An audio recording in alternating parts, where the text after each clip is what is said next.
Coronavirus obviously has created a global state of uncertainty. I think we're going to be having a mental health crisis now.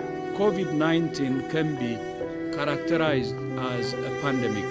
Normality, as it was before, will not come back full on until we get a vaccine for this. It's important to recognize both the immediate and the long-term impacts that this pandemic can have on people's mental health. There are different phases of mental health distress that one experiences at different points in a pandemic.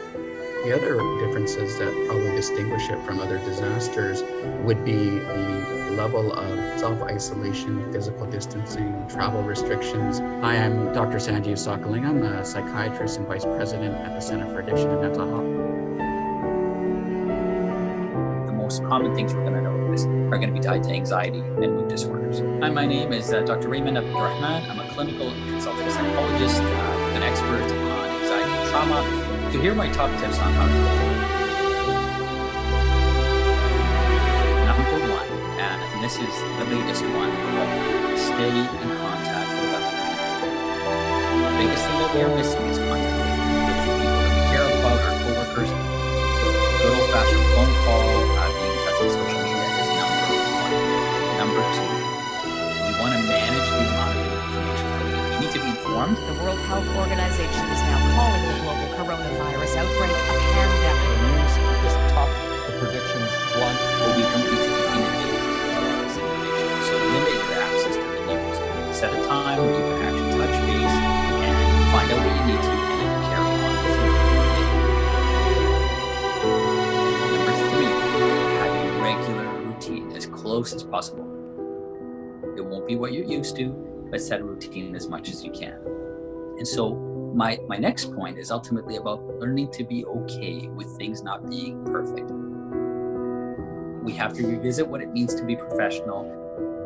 We won't be as productive. We want to have this balance between, being active and busy, but not overdoing it to the point that we're stressing ourselves out. Behind that need to be productive is this fear that somehow our sense of self-worth is tied to producing a lot. What matters most is that we get through this with a sound state of mind and a healthy state of well-being.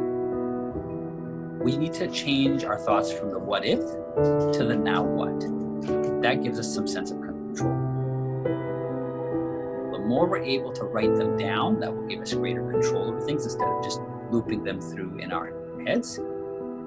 And if our anxiety gets to a physical level of panic, and that might be the case for many people, watch how we breathe. What we might not be realizing is our body might be prepping for an alarm system.